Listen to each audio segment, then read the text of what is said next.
This video is sponsored by www.patreon.com/theapplianceengineer. If you find this or any of my videos helpful, please feel free to donate. This will help me to produce more content as well as giving you the opportunity to give ideas for other videos which you may like to see in the future.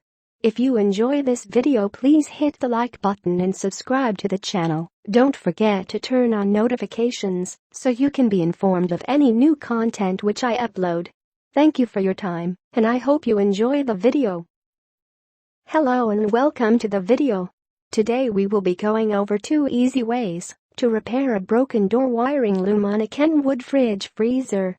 Now, I have seen this problem happen a few times to this type of appliance, and it is most frequent to fail around a part of the cable which gets a lot of movement when the door is opened and closed. The wires start to fray and eventually this will cause them to break, which in turn either stops the display on the front of the door from working, or the alarm will continuously sound even if the door is closed. The 2 ways in which this problem can be repaired is either with a crimping tool and an insulated crimp bot. Any color will do. I'm only using blue as that's what I had at the time, or by using a soldering iron along with soldering wire and a heat shrink wrap to insulate the wire once repaired.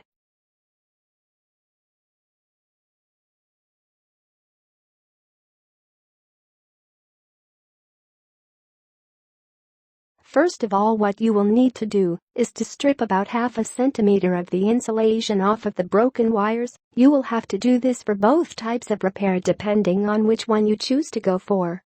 I would recommend a pair of wire strippers for this task, but as I didn't have any at the time, I used my trusty Stanley blade.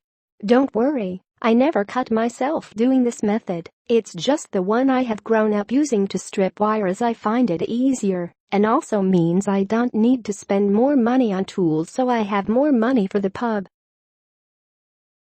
Once you have stripped the wires like shown, you will then need to prepare the tools. I will demonstrate the repair with the crimps first. I always find it easier placing the butt into the crimping device and closing it, just so it keeps it in place whilst getting the wires into position. Once the wire is in the butt, you can then apply pressure to the crimp until it compresses the butt around the wire securely. The crimp won't open until it is completely closed shut, so it might need a strong grip to get it done. Always make sure the wire hasn't moved during this process, as this could lead to the connection not being tight enough and the wire falling out. To test if the wire is secure, lightly tug on the butt and see if the wire moves at all. If you do find the connection to be loose, you can always use a smaller part of the crimping tool. I started from the middle part and then moved to the smaller position just to be sure the connection was tight. Now, the advantages of using this method of repair is, when done right, a crimped connection can be much stronger and longer lasting than a soldered connection and have electrical resistance of the equivalent length of wire. A properly done crimp is also gas tight as well, not allowing oxidation to degrade it over time. The second way of repairing the wires is with a soldering iron. You can either wrap the 2 exposed wires together and then solder over them, but for this example I will solder them overlapping each other. Before doing anything, make sure to place the heat shrink tubing through one of the wires ready for later. Next, heat the exposed wires to make it easier for the solder to create a good connection. Make sure to do this on a heat-proof surface like a soldering mat. This workbench is for demonstration purposes only. Once this has been done, add a small amount of solder so it can get an initial connection. Thereafter, gradually add more solder until a good connection is made. Leave this to cool down and then make sure the repair is good by lightly pulling on the 2 connected wires. There should be no movement, but be careful not to pull too hard, as this can cause the connection to break. Once you have checked the repair is correct and the solder has cooled enough to touch, move the heat shrink across the soldered area until it is totally covered. Then with the soldering iron, move it over the heat shrink for it to create a tight seal around the exposed wiring.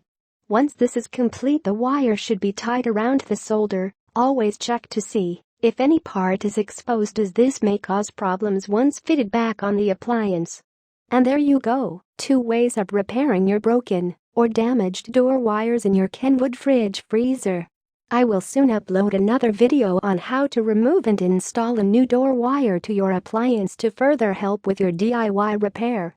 Once again, I would like to thank you for watching this video, and please feel free to subscribe to the channel and turn on notifications to make sure you are informed when I upload new content.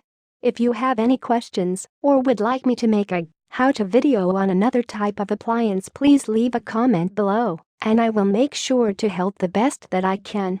Until next time, take care and always work safe.